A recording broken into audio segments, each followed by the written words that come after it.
ദൈവം വഴി കാണിച്ചാൽ നീ എന്ത് ചെയ്യും? സുഖത്തോടെ വസിക്കും. നിന്റെ എല്ലാ ബുദ്ധിമുട്ടും പൊട്ടും.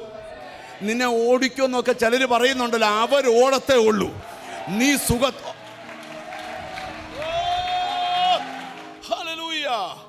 നിങ്ങൾ ശ്രദ്ധിക്കുക, അവൻ സുഖത്തോടെ വസിക്കും കേട്ടോ. അവന്റെ സന്തതി ദേശത്തെ അവകാശമാക്കും. അവന്റെ സന്തതി മുടിയുമെന്നല്ല, നിന്റെ ദേശം, നിന്റെ സന്തതി അവൻ. രാമയും വരുന്നില്ല. ജപ്തി ചെയ്തപ്പോ നീ പേടിച്ചു പോയി അല്ലയോ? നിന്റെ സന്തതി വാങ്ങാൻ പോവാ. രാമയും പറഞ്ഞോട്ടെ, ചില ജപ്തി വന്നപ്പോ നീ പേടിച്ചല്ലയോ?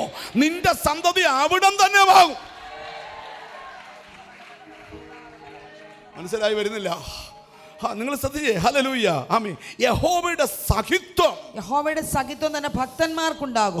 യഹോവയുടെ സഖിത്വം തന്റെ ഭക്തന്മാർക്കുണ്ടാകും. നീ ദൂത് അവസാനിപ്പിക്കുന്ന സമയത്ത് ഒരു കാര്യം പറയാം. ഒരു ഭക്തനായി ജീവിച്ചാൽ, ഞാൻ ഈ ഭാഗം ഇന്നലെ അങ്ങോട്ട് ധ്യാനിച്ചപ്പം തിരുവനന്തപുരത്തുനിന്ന് കോട്ടയം വരെ എൻ്റെ വണ്ടി ഓടിയ വഴി ഞാൻ അറിഞ്ഞില്ല.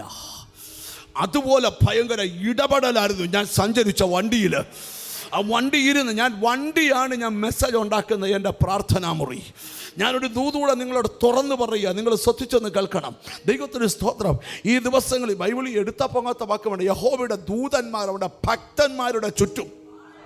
ഓടിയുള്ള അച്ഛൻ്റെ വീടിന് ചുറ്റും നല്ല എഴുതിയേക്കുന്നത് മനസ്സിലായോ? യഹോവയുടെ ദൂതന്മാർ. ബാക്കി പറ, അവൻ്റെ ഭക്തന്മാർക്ക് ചുറ്റും ഒരാർമി ഇറങ്ങുന്ന പോലെ.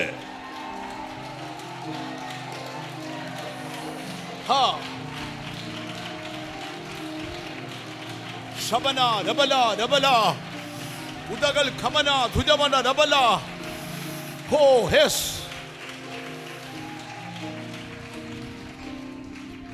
ഇനി ആ വചനമൊക്കെ വ്യാഖ്യാനിച്ചാലേ സ്തോത്രം. ഈ അപ്പന്മാർക്ക് പിള്ളേർ 1-2 പേരുണ്ട്. എല്ലാ അപ്പന്മാർക്കും എല്ലാ പിള്ളേരോടും ഒരുപോലെ ഇഷ്ടമല്ല. ചിലർക്ക് ചില അപ്പന്മാർക്ക് മൂത്തവനെയാ ഇഷ്ടം, ചില അമ്മമാർക്ക് ഇളയവരെയാ. 2 പേരെ ഇഷ്ടമാണെങ്കിലും പോയിച്ച് വരുമ്പം 2 പിള്ളേരുണ്ടെങ്കിൽ 4 പിള്ളേരുണ്ടെങ്കിൽ 4 കാഡ്ബറീസ് കൊണ്ടുവന്ന് വെച്ച് 3 പേർക്ക് ഓരോന്ന് കൊടുത്തേച്ച് ഒരുത്തിയെ വിളിച്ച് മാറ്റി ആരും കാണാതെ മോക്കിതൂടെ. അതിനർത്ഥം എന്തുവാ? ഒരു വീട്ടിൽ അപ്പച്ചനൊരാളെ ഇഷ്ടം, അമ്മച്ചിക്ക് ഒരാളെ ഇഷ്ടം. അപ്പച്ചനിഷ്ടം ആരെയാ? ഏശാവിന്. അമ്മച്ചിക്ക് ഇഷ്ടം ആരാ? യാക്കോബിന്. അമ്മച്ചിക്കിഷ്ടമുള്ളവൻ അനുഗ്രഹിക്കണമെന്ന് അമ്മച്ചിക്കിഷ്ടം, അപ്പച്ചനിഷ്ടമുള്ളവരെ അനുഗ്രഹിക്കണമെന്ന് അപ്പച്ചനിഷ്ടം. ഇതിൻ്റെ 2 ഇഷ്ടത്തിനിടയിൽ തമ്പുരാൻ്റെ ഇഷ്ടം കയറി വീടും. ഉണ്ടെന്നില്ല. ഇനി അങ്ങോട്ട് പോയാൽ നിൽക്കുമെന്ന് തോന്നുന്നില്ല, എന്നാലും ഞാൻ നിർത്തുവാ. നിങ്ങൾ എന്നെ ശ്രദ്ധിച്ചേ.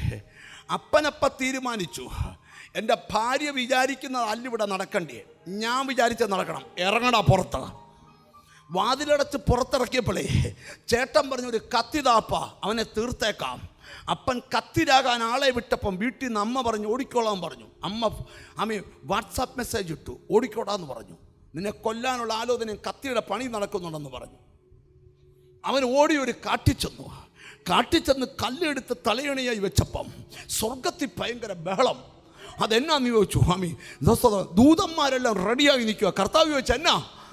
പറഞ്ഞു, കർത്താവെ, അങ്ങയുടെ ഭക്തൻ ഒരു സ്ഥലത്ത് ഒറ്റയ്ക്ക് കിടക്കുന്നു.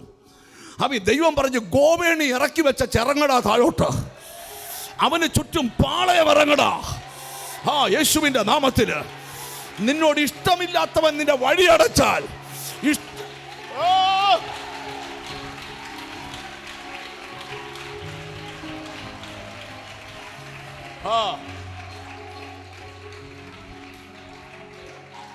വചനമൊന്നും പ്രസംഗിച്ച് തീർത്ത് ഒപ്പിക്കാൻ പറ്റുകയില്ല.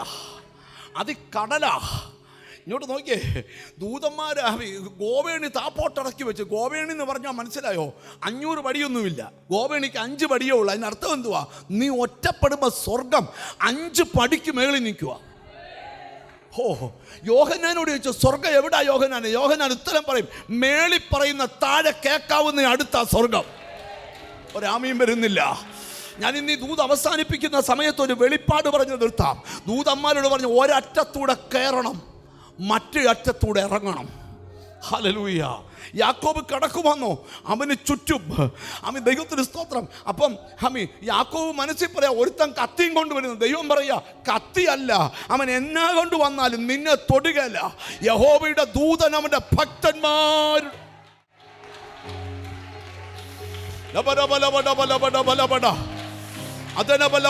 ചില ഇഷ്ടങ്ങളുടെ പുറകെ നിന്നെ ഒതുക്കാൻ നോക്കുന്ന ചില ഏശാവുമാരുടെ മുമ്പില്